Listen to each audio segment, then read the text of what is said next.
우리 하나님의 큰 은혜와 축복이 오늘 또 함께 하시고 이 한 주간도 하나님의 역사가 함께 하기를 축복합니다. 이 13장의 말씀은 그 유다왕 요아스 당시에 그 북왕국에서 일어난 사건들을 몇 가지 쭉 나열해서 기록하고 있습니다. 이 여호아하스가 하나님 앞에서 경비한 태도를 보였을 때 아람의 침공을 물리친 것과 또 그 아들 요아스가 우상 숭배 중에도 선지자 엘리사를 극진히 대접해서 잃어버린 영토를 되찾은 사건 등을 기록하고 있습니다. 우리가 그 앞에 12장에서 요아스가 하나님께 죄를 짓고 여호야다의 은혜를 저버린 후에 이를 기록했습니다. 그러니까 여호야다의 제사장 아들 스가랴를 돌로 쳐 죽인 이 사건이 있었는데 아마 이 사건 전후로 해서 이와 같은 사건이 일어난 것을 다시 한번 13장에 와서 이야기하고 있는 것을 보게 됩니다. 이처럼 하나님을 저버린 자의 그의 백성은 실패를 계속 연속하게 되어 있다고 하는 것. 이 또한 이 말씀들을 통해서 쭉 우리에게 보여주고 있습니다. 우리가 전장에서 요아스는 유다 왕이었습니다. 요아스는 예후와 여호아하스처럼 어떻게 됐습니까? 산당은 해파했지만 금송아지 숭배를 떠나지 않았기 때문에 여호와 보시기에 악을 행한 인물로 평가를 했습니다. 하지만 이상하게도 이 요아스는 엘리사 선지자에 대해서는 매우 극진한 태도를 보였다고 하는 사실을 오늘 본문에서 알 수가 있습니다. 14절에서 19절을 우리가 쭉 읽었습니다. 아람 제국에 빼앗겼던 영토를 그래서 엘리사를 극진히 대접하는 그 일 때문에 아람 제국에 빼앗겼던 영토를 일부나마 회복하는 정치적 업적을 마지막에 겨우 남길 수 있었다고 하는 것이 22절부터 25절 사이에 나타나고 있습니다. 오늘 이 본문은 읽은 본문은 엘리사 선지자가 병들어서 찾아온 요아스 왕에게 두 가지 행위를 이야기를 해주죠. 첫 번째는 화살을 잡고 동쪽 창을 향하여 문을 열고 그 화살을 쏘라는 것이고, 두 번째 행위는 땅을 치라고 이야기합니다. 그러고 난 다음에 그 화살을 집어가지고 땅을 치라고 했는데 요아스 왕이 3번을 쳤는데 엘리사 선지자가 3번 치는 것을 보고 화를 냈다, 노했다, 이런 이야기를 하고 있습니다. 이 사건이 의미하는 것이 무엇인지 오늘 아침에는 이 말씀을 중심해서 잠깐 한번 하나님이 우리에게 주시는 큰 뜻을 한번 살펴보도록 합니다. 자, 엘리사는 요아스에게 지금 동편 창을 활짝 열고 활을 쏘라 17절에 그렇게 말하고 있죠. 죽음을 앞에 두고 있는 선지자는 요아스를 왕을 위해 가지고 활과 살을 잡고 동편 창을 열고 활을 쏘라. 지금 이제 몸이 막 좋지 않아 가지고 아픔에 병들어 있는 이 엘리사가 지금 그런 이야기를 찾아온 요아스 왕에게 이야기합니다. 그래서 요아스 왕이 순종하여 활을 쏘니까 엘리사는 그것이 뭐라 그럽니까? 구원의 살, 곧 아람에 대한 구원의 살이라. 구원의 살이라. 아주 중요한 메시지를 던져주고 있는 거죠. 선지자의 명령이 그렇게 이야기하면서 차례대로 주어집니다. 먼저 활과 살을 잡으라. 15절에 활과 화살을 잡으라 이렇게 말해요. 그 다음에는 17절에 보면 동쪽 창문을 열라. 그리고 17절에 보면 그 다음에 그 화살을 쏴라. 이렇게 명령을 차례대로 명령을 했습니다. 그리고 쏜 화살들을 취한 다음에 싸고 난 다음에 취한 다음에 18절에 보면 땅을 치라 그랬습니다. 땅을 치라. 쏜 화살을 집어다가 땅을 치라. 이것은 무엇을 의미하는 것입니까? 이것은 하나님의 말씀대로 순종하여 하나님을 믿고 나갈 때에 비로소 구원이 완성되어 적을 물리칠 수 있다고 하는 그런 교훈입니다. 하나님의 명령을 순종하라고 하는 그런 의미라는 거죠. 그러므로 16절에 보면 엘리사는 왕의 활 잡은 손에 손을 딱 잡았어요. 안찰했다는 얘기. 그런 기도했다는 말은 나오지 않지만은 이 엘리사가 왕의 손을 딱 잡아주었다는 거, 안찰했다는 거. 하나님이 함께 하심을 믿는 손은 구원을 이루어 나가는 능력의 손이라고 하는 뜻입니다. 우리가 하나님의 손에 붙들릴 때에, 순종해서 하나님의 손에 붙들릴 때에 하나님의 능력이 나타나고 구원의 역사가 나타난다는 거예요. 그러므로 우리 성도는 하나님의 말씀에 순종하는 구원을 이루어 나가는 능력의 손을 가지고 살아야 된다. 이 말은 우리는 하나님의 손에 붙들려야 된다는 거죠.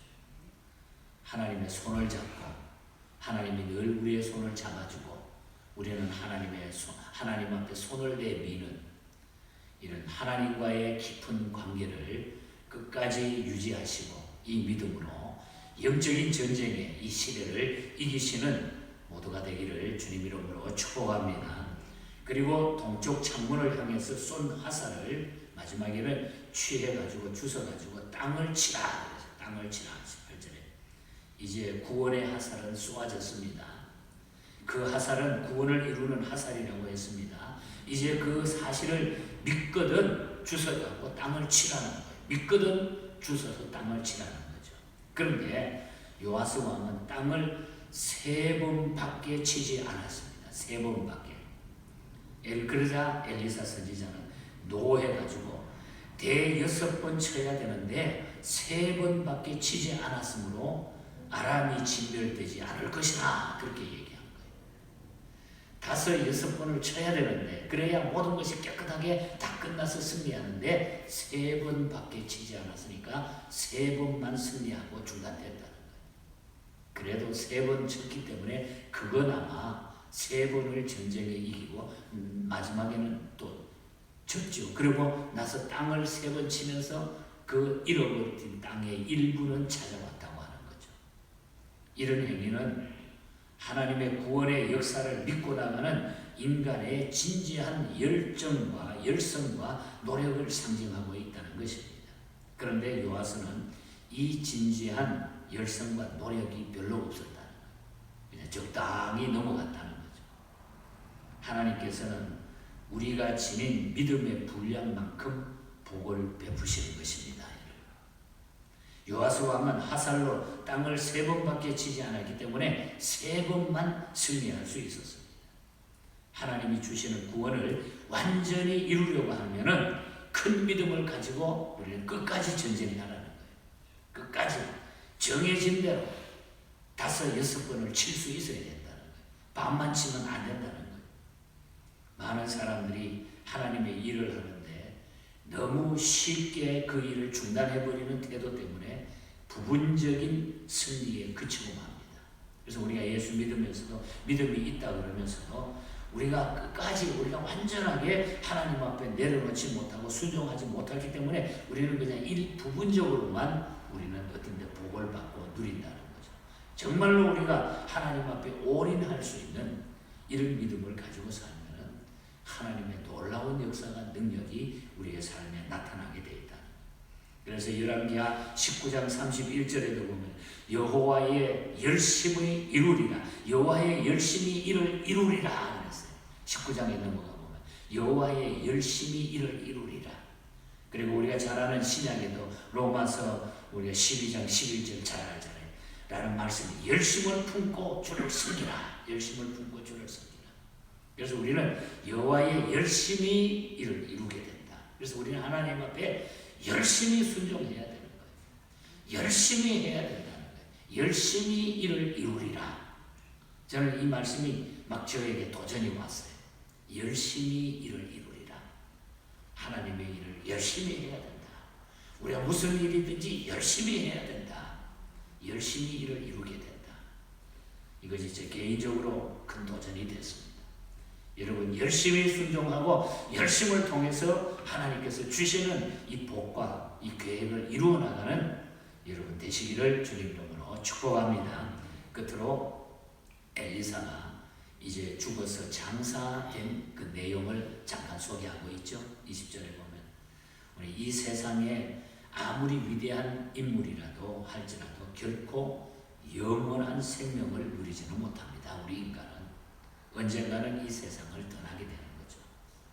오직 하나님과 그 말씀만이 영원히 있게 된다는 거죠. 죽은 자를 다시 살리는 능력을 지녔던 엘리사였지만 엘리사가 가서 기도하고 해서 죽은 자가 벌떡벌떡 일어났어요.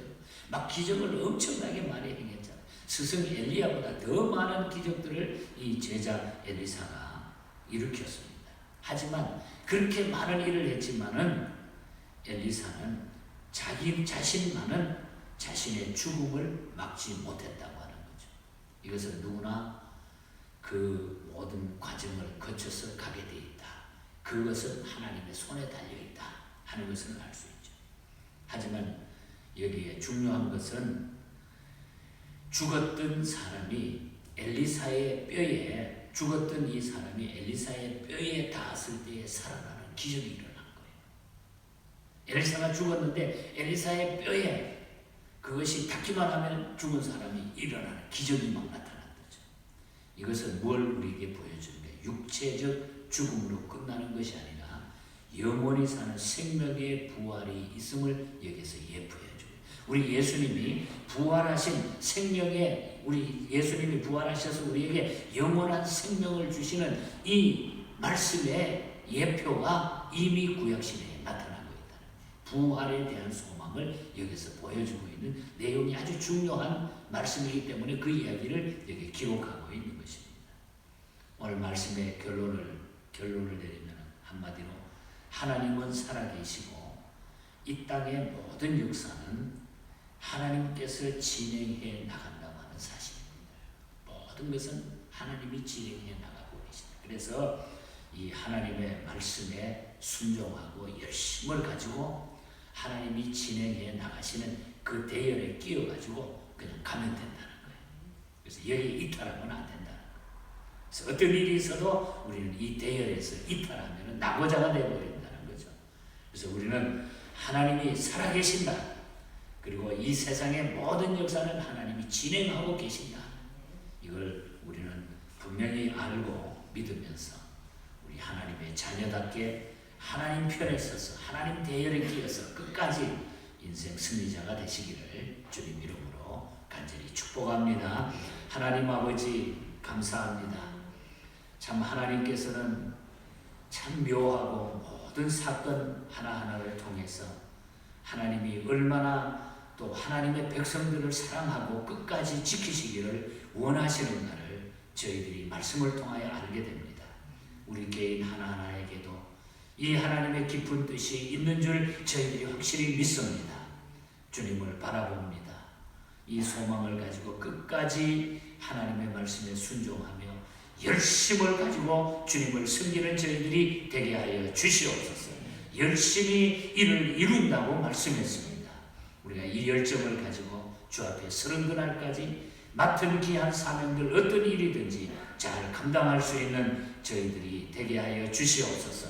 오늘 하루도 이 믿음으로 우리 모든 교우들 승리케 해주시고 이 한 주간도 우리 성도들 가정, 직장 또 흩어져 있는 모든 자녀들 모든 일들 위해 함께 하시고 또 이 주간에 계획된 중요한 일들을 우리의 성도들에게 축복하여 주시고 하늘 문을 열어 주시옵소서. 거룩하신 예수님 이름으로 기도하옵나이다. 아멘. 하늘에 계신